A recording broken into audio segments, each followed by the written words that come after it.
নমস্কার, আমি পৃথা গাঙ্গুলি নিয়োগী আর আপনাদের সকলকে জানাচ্ছি আমার চ্যানেলে স্বাগত। আজকে কিন্তু ভিডিওর বিষয়টা একটুখানি অন্য রকমের। আমরা সকলে নানা রকমের বিপর্যয়ের কথা শুনেছি, নানা রকমের প্রাকৃতিক বিপর্যয়ের কথা শুনেছি, যেমন ভূমিকম্প, বন্যা। কিন্তু প্রাকৃতিক বিপর্যয় ছাড়াও আরো এক ধরনের বিপর্যয় হয়, আর সেই বিপর্যয়ের নাম হলো বর্ণ বিপর্যয়। ভাবছেন তো যে বর্ণ বিপর্যয় আবার কি জিনিস? অবশ্যই বলবো বর্ণ বিপর্যয় কি, কিন্তু তার জন্য পুরো ভিডিওটি দেখতে হবে। আর প্রথমে বলে রাখি, আপনাদের যদি আমার চ্যানেলের ভিডিওগুলো ভালো লাগে তাহলে কিন্তু চ্যানেলটি সাবস্ক্রাইব করতে ভুলবেন না। আর চ্যানেলের সাবস্ক্রাইবের বাটনের পাশে যে নোটিফিকেশন বাটনটি রয়েছে সেই বাটনটিতে কিন্তু ক্লিক করে রাখবেন, যাতে আমার ভিডিওর ফার্স্ট নোটিফিকেশন আপনার কাছে যায়। তাহলে চলুন আজকে ভিডিও শুরু করছি। বর্ণ বিপর্যয় কি এবং বর্ণ বিপর্যয় কিন্তু যে কারণে হয় সেটার জন্য আজকে আমাকে একটা যুক্তাক্ষর নিয়ে আলোচনা করতে হবে। আর আজকের যুক্তাক্ষর হলো হয়ময়। হয়ময় তৈরি হচ্ছে হ যোগ ম, এইভাবে। আর এটাকে আমরা এরকম ভাবে লিখি। তো এখন ব্যাপার হলো, এই হয়ময়ের উচ্চারণটা কিন্তু 90% মানুষের ভুল হয়। তারা হয়ময়ের উচ্চারণ ময় ময়ের মতো করে ফেলেন, নানা রকম ভাবে করেন। তো আমি আজকে বলবো এর প্রপার উচ্চারণটা কি। এইটা তৈরি হচ্ছে হ যোগ ম নিয়ে, অর্থাৎ প্রথমে হ আসছে, তারপরে ম আসছে। কিন্তু বর্ণ বিপর্যয় এই উচ্চারণের ক্ষেত্রে এই জন্যই বলা হয়, কারণ যখন আমি এটা উচ্চারণ করব হয় ময়টাকে, অর্থাৎ এটাকে যখন আমরা উচ্চারণ করব তখন ময়ের উচ্চারণ আগে হবে আর হয়ের উচ্চারণ পরে হবে। অর্থাৎ প্রথমে আসবে ম, তারপরে আসবে হ। যেহেতু বর্ণটা সম্পূর্ণ এক্সচেঞ্জ হলো, নিজেদের যে পজিশনটা সেটাকে এক্সচেঞ্জ করলো, অর্থাৎ প্রথমে হ ছিল, হ চলে গেল শেষে, আর লাস্টে ছিল ম, ম চলে আসলো প্রথমে।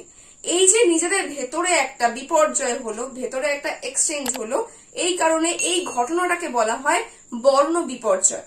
এখন আমরা দেখব এই বর্ণ বিপর্যয়ের জন্য উচ্চারণটা কিভাবে বদলে যাবে।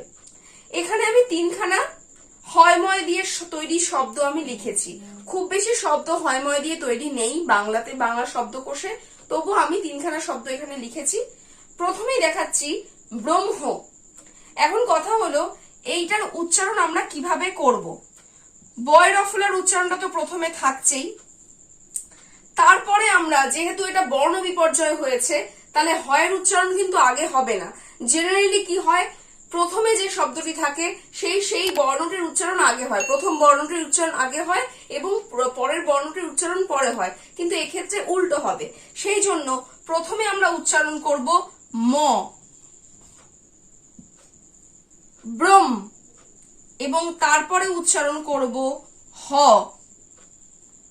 অর্থাৎ ব্রহ্ম। বোঝা গেল? এটা যদি নর্মাল হতো তাহলে উচ্চারণটা কিরকম হতো, আগে হ আসতো, অর্থাৎ ব্রহ্ম, মানে তখন উচ্চারণটা এরকম হতো।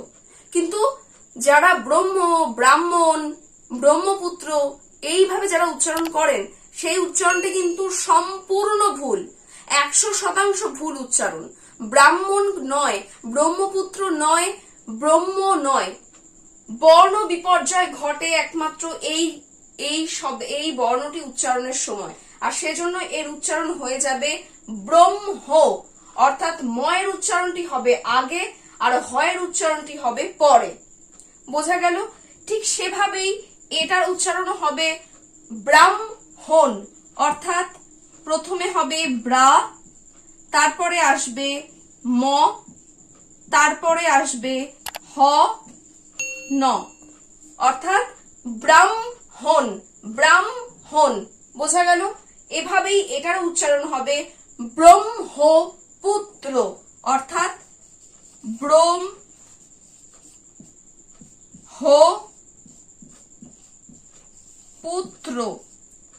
বোঝা গেল? তো এটাই ছিল আজকের ভিডিওর মূল বিষয়বস্তু। আমি আরো একবার বলে দিচ্ছি আপনাদের সুবিধার জন্য, মন দিয়ে শুনে নিন। এই ঘটনাটি, এই বর্ণটি তৈরি হয় হয়ের সাথে ম যুক্ত হয়ে, এটির নাম হয়ময়। কিন্তু যখন এই হয়ময়ের উচ্চারণ করব তখন বর্ণ বিপর্যয় ঘটে এবং ময়ের উচ্চারণটি আগে হয় আর হয়ের উচ্চারণটি পরে হয়। সেই কারণে এটার উচ্চারণ হবে ব্রহ্ম, এটার উচ্চারণ হবে ব্রাহ্মণ, আর এর উচ্চারণ হবে ব্রহ্মপুত্র। বোঝা গেল? তো আজকের ভিডিও বিষয়বস্তু এইটুকুই ছিল। আমি ডেসক্রিপশন বক্সে ঘটনাটি দিয়ে রাখবো এবং এই শব্দগুলোও দেব। আপনারা বাড়িতে উচ্চারণটিকে প্র্যাকটিস করুন, অভ্যেস করুন। যদি উচ্চারণ করতে অসুবিধা হয় তাহলে আমার ইমেল আইডিও দেয়া থাকবে, আপনারা যে কোনো প্রশ্ন আমাকে করতে পারেন। এবং কমেন্ট বক্সে জানান আপনাদের ভিডিওটি কেমন লাগলো, এবং ভিডিও সংক্রান্ত কোন রকম প্রশ্ন থাকলে অবশ্যই আমাকে কমেন্ট করেও জানাতে পারেন। আমি আপনাদের প্রত্যেকটি কমেন্টের উত্তর দেব। তো আজকের মতো ভিডিও এই পর্যন্তই থাক। আসবো আবার পরে কোনো একটা নতুন ভিডিও নিয়ে, নতুন যুক্তাক্ষরের ভিডিও নিয়ে। আর আপনাদের যদি কোনো উচ্চারণের সমস্যা থাকে তাহলে আপনারাও সাজেস্ট করতে পারেন যে আমি কি ভিডিও নিয়ে আসবো, বা কোন উচ্চারণটায় আপনাদের বিশেষ করে প্রবলেম হচ্ছে, আমি সেই উচ্চারণটাকেও দেখাতে পারি। তো আজকের মতো আসছি। ভালো থাকবেন, উচ্চারণ স্পষ্ট করে করবেন। বাই।